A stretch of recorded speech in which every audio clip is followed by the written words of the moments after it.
Beep beep everybody, hope you're all having a great day. Thanks so much for tuning into the channel. Today we're opening up another one of these small box sets from the late 1980s. This one is called Collector's Edition Baseball Cards, Team MVPs, and I guess it was sponsored or sold at Rite-Aid. I don't know what Grimace is trying to do there, but beep beep from Grimace and Omar. Hoo hoo hoo hoo hoo.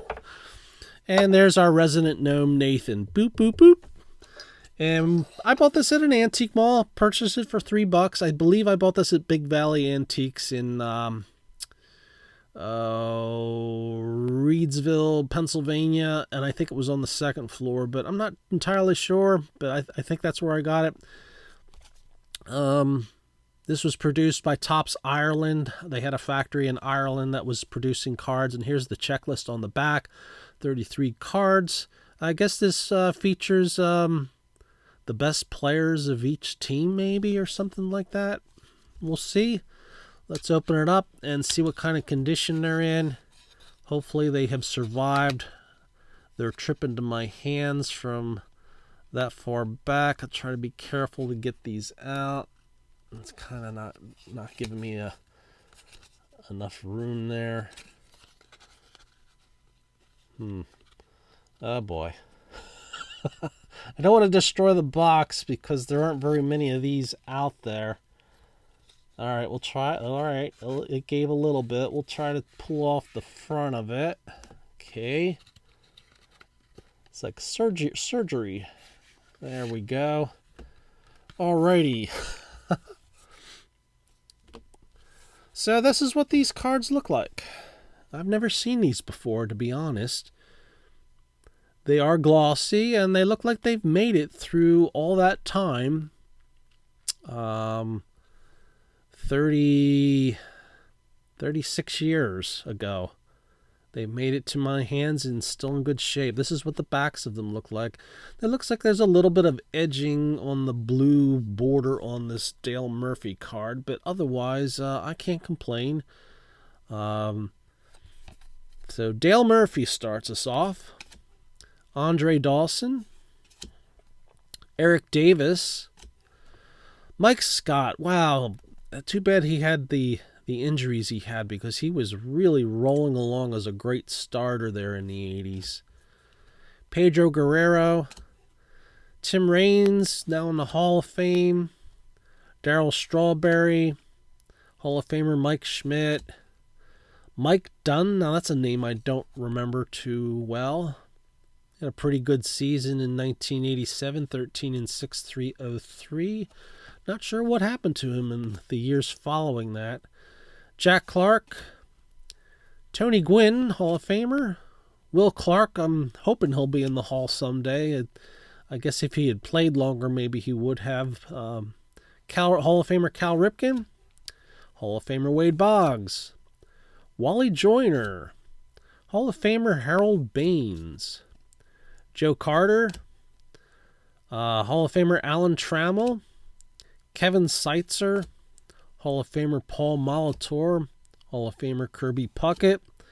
Don Mattingly, I think he should be in the Hall. Mark McGuire, well, I don't know about him. Alvin Davis. Ruben Sierra. George Bell. Hall of Famer Jack Morris. Jeff Reardon, I think he should be in the Hall. I know probably plenty of people disagree with me on that one, but hey, that's okay. I'm a little more inclusive with my idea about the Hall of Fame. John Tudor. Rick Russell. He's a curious guy. You should check out his WAR numbers on Baseball Reference.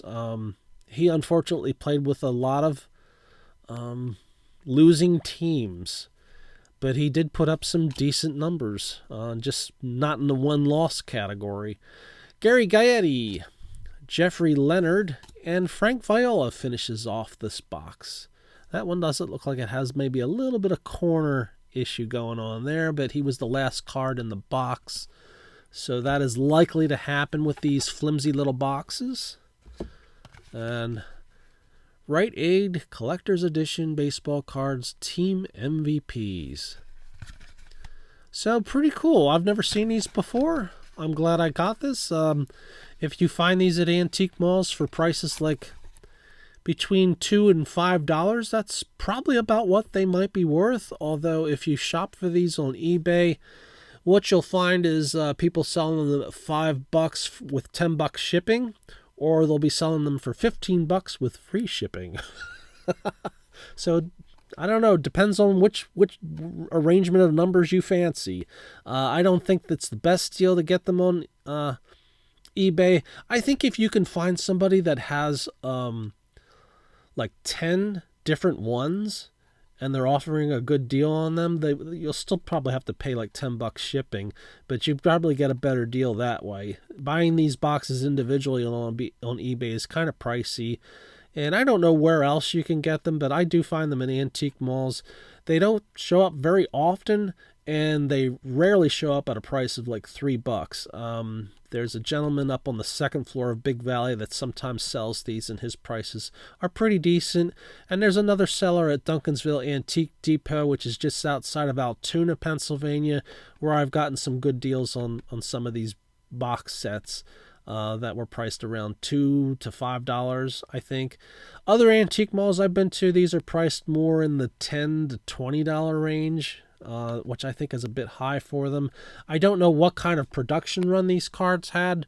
There's very little information about that. Most people don't even know how many cards were produced of like the major sets from 87, 92. They all know it's in the millions, but how many million? I think there's some debate about that, ranging from like 2 to 3 million upwards to 6 million, which is a lot of cards. But I have a feeling these were not produced in those kind of numbers. They were intended for probably Rite-Aid. And I don't know how many Rite-Aid ordered, but this was the in thing. Everybody was on to baseball cards in the late 80s. So there were tons of these little box sets. But I don't know how many they produced, but I'm pretty sure they didn't make 6 million of those. Anyway, thanks so much for watching. Let me know what you think of the set in the comments below. Also, don't forget to leave a beep beep in the comments below. I'd very much appreciate that. Have a wonderful rest of your day, and thanks so much for watching. Beep, beep, everybody.